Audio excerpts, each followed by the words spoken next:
Olá, gostaria de cumprimentar vocês, sou a professora Elda Bussinger, vou estar com vocês durante algum tempo com as aulas de metodologia da pesquisa. Eu espero poder contribuir de alguma forma para que vocês possam fazer pesquisas relevantes, pesquisas importantes, que possam produzir conhecimento, um conhecimento que faça sentido para a sociedade. Bom, nesse sentido, nós vamos conversar um pouco sobre ciência, pesquisa e conhecimento. Há muita divergência sobre o que é ciência. Hoje, por exemplo, nós vivemos tempos complexos sobre o que é ciência. Muitas pessoas misturam o que é conhecimento científico com conhecimento religioso, com conhecimento filosófico e com conhecimento do homem comum, do povo, do senso comum.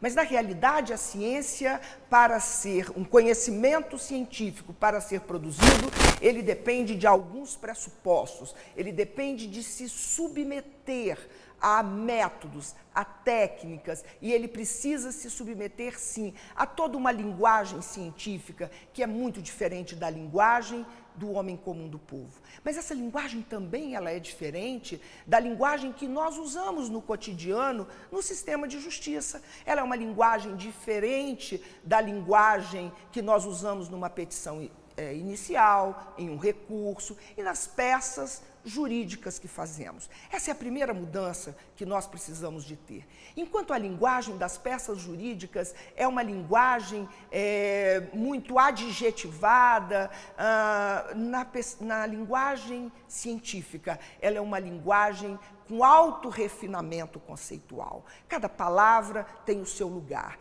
e o conhecimento só é produzido a partir da submissão à opção por um método científico. Então, nós precisamos saber o que é ciência, o que é pesquisa e o que é conhecimento. Então, vejamos, na realidade, a pesquisa científica, ela é a única forma de produção do conhecimento científico. E ela depende fundamentalmente de submissão metódica e de rigor conceitual, de precisão linguística.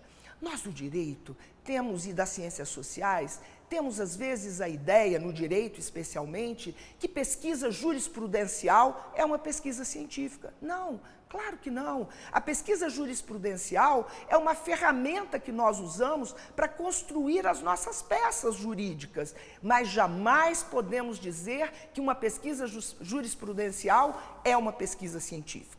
Não, de maneira nenhuma. E nós vamos aprender isso durante o curso. A outra questão que eu queria dizer a vocês é que nós que produzimos conhecimento no direito, às vezes estamos muito voltados para nós mesmos, para a nossa comunidade, para o nosso grupo. Nós precisamos ter uma linguagem que atinja a sociedade. Nós precisamos ter uma linguagem que seja uma linguagem sofisticada do ponto de vista conceitual, mas ao mesmo tempo uma linguagem que chegue a toda a comunidade científica. E nesse sentido, eu queria dizer a vocês que tanto no processo de busca, no processo exploratório, no qual nós vamos buscar as primeiras aproximações com o tema que nós vamos desenvolver, que nós vamos pesquisar, nós precisamos ter clareza de onde buscamos. Ora, ainda que o Google seja um ambiente fantástico para nós descobrirmos coisas, a busca científica, ela tem que ser busca em bancos de dados adequados. Quando eu me ponho diante do computador para fazer um levantamento preliminar, exploratório, para ver o que se vem pesquisando, eu tenho que ter uma diretriz. Eu preciso fazer essas buscas nos bancos de dados que são mais respeitados pela comunidade científica nacional e comunidade científica internacional. Por exemplo, quando eu busco, não será no Google, será talvez no Google Acadêmico, talvez no Cielo, talvez no JCR e assim por diante. Temos várias bases de dados científicas que ao longo do curso vocês vão conhecer. Quando eu começo a procurar em bases de dados que são respeitadas pela comunidade científica. Nestas bases de dados só são publicados trabalhos que passaram, por exemplo, por duplo cego, trabalhos que passaram por avaliação por pares, e nós precisamos de ter clareza que na ciência não pode haver acordos entre amigos. A ciência é algo que deve ser submetido, o texto científico, ele deve ser submetido a uma avaliação rigorosa da comunidade científica. Ora, uma outra coisa é que aquilo que nós produzimos tem que estar em bases de dados importantes para que nós sejamos conhecidos. Não adianta produzir conhecimento que seja apenas para o nosso próprio deleite, ou para o deleite de um grupo pequeno ao qual nós pertencemos. Por exemplo, vocês que são da escola, que pertencem ao Ministério Público da União, em qualquer das suas 4 áreas, vocês, na realidade, precisam produzir conhecimento que seja lido pela comunidade científica, mas também por aqueles que exercem as suas atividades nos diversos campos da ciência jurídica ou das ciências sociais. Ora, nesse sentido, eu queria sugerir a vocês a pensarem na ciência que irão produzir a partir das monografias de vocês, a partir dos trabalhos de vocês, não apenas como um cumprimento de uma obrigação para a obtenção de um título, mas que vocês pensem que o tempo que vocês utilizarão para se dedicar a essa pesquisa precisa ser um tempo que seja dedicado à produção de um saber relevante,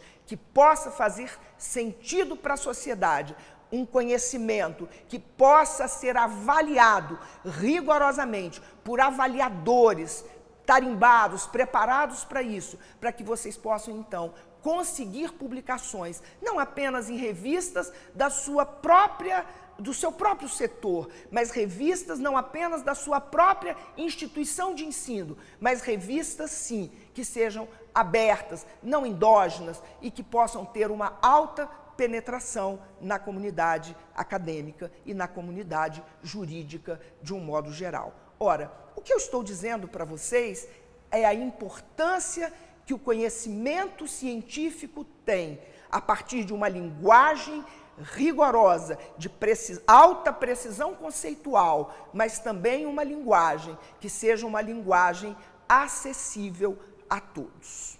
Outra questão que eu queria tratar com vocês é o seguinte.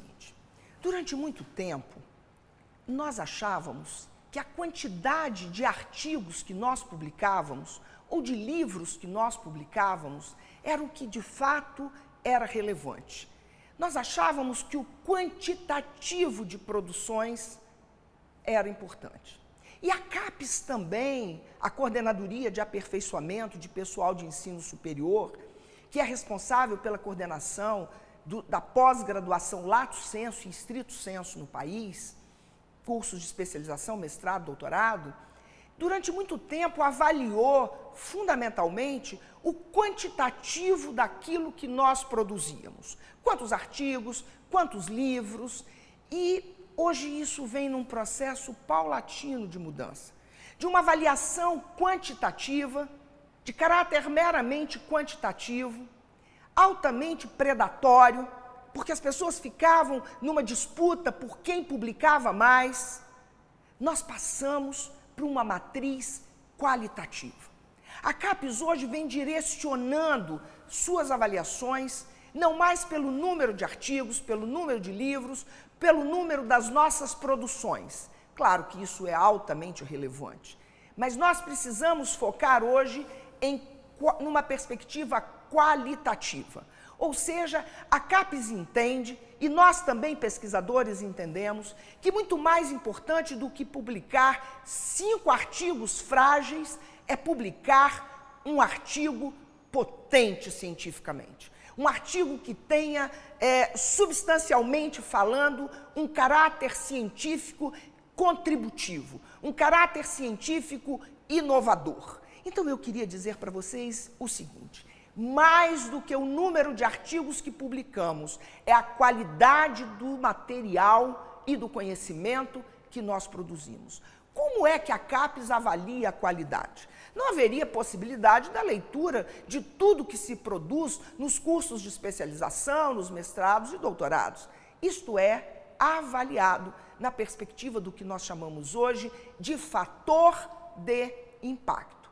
Então, hoje, conta para nós muito mais um artigo que foi citado, que foi referenciado por pesquisadores do Brasil inteiro ou do mundo inteiro, do que quantos artigos eu publiquei. Eu posso ter 20 artigos publicados e se nenhum deles recebeu um referenciamento, uma citação, significa que esse artigo ele tem baixo impacto científico. Agora, se eu publico um artigo e esse artigo é referenciado por muitos pesquisadores, significa que esse artigo tem um alto impacto. Mas como que eu avalio o impacto? Esse impacto é avaliado por essas bases de dados. O Google Acadêmico, por exemplo, é uma avaliação das mais próximas de nós. Artigos que você publicou, o Google vai contar, vai contabilizar quantas vezes esse artigo foi referenciado. Da mesma forma o Cielo, da mesma forma as outras bases de dados. Então eu queria sugerir a vocês que quando vocês publicassem um artigo, produzissem um artigo, vocês produzissem pensando, eu preciso produzir um artigo que venha a ter um alto impacto na comunidade científica. Então eu tenho que produzir um trabalho de alta qualidade. Este trabalho precisa ser publicado também em um periódico que seja muito bem avaliado. Como que nós vamos fazer isso? O CNPq e a CAPES, eles têm um sistema de classificação de periódicos. Os periódicos são classificados pela sua qualidade. Então, sempre que possível, nós devemos buscar publicar em periódicos que estejam nos estratos mais altos da classificação de periódicos. Periódicos A1, A2, periódicos B1, periódicos que tenham alta classificação pela comunidade científica. Então, em primeiro lugar, nós precisamos buscar temáticas relevantes. Em segundo lugar, nós precisamos produzir trabalhos com alto potencial científico, que possa ser valorizado pela comunidade científica. Depois, nós precisamos produzir trabalhos que sejam publicáveis em revistas que estejam nos maiores estratos dos periódicos hoje no Brasil.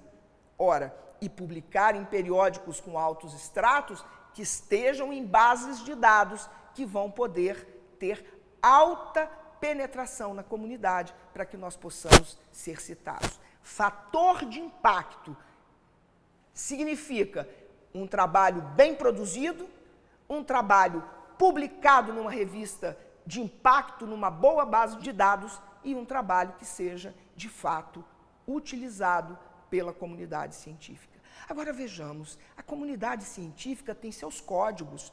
Por exemplo, quando vocês forem publicar numa revista, procurem uma revista que tenha DOI. O DOI é o número, de uma maneira bem simples, o DOI é o número de identidade de um periódico. Quando você for publicar, pergunte se esse artigo, se esse periódico tem um DOI. Mas você, como pesquisador, precisa ter o seu CPF de cientista, que é o ORCID. Então, procurem também, e isso depois nós podemos, por alguns textos, ajudar vocês, orientar vocês, façam o ORCID de vocês, o CPF de vocês como pesquisadores. Saiam do lugar de mero alunos de um curso de especialização e coloquem-se na condição importante de pesquisadores que vão produzir ciência, conhecimento científico de relevância e que seja conhecido nacionalmente. Claro que se eu quiser ser conhecido internacionalmente, precisarei publicar em revistas internacionais, que também estejam nesses bancos de dados. Artigos em inglês, artigos em espanhol, artigos em alemão, e que sejam, então, que tenham uma alta penetração internacional. Eu diria a vocês que há uma injustiça com o direito. porque as pessoas acham que o nosso conhecimento jurídico não interessa à sociedade internacional. É claro que isso não é verdade. Nós podemos publicar acerca de temas da nossa realidade, problemas nossos e problemas de vocês do Ministério Público da União, que possam ser de interesse internacional. Então pensem nisso quando vocês estiverem fazendo os trabalhos de vocês. A minha missão é ajudá-los a seguir os caminhos, as trilhas corretas para que vocês possam produzir trabalhos de alto impacto, de alta qualidade e de alta relevância que possam elevar o nome do Ministério Público da União. Muito obrigada.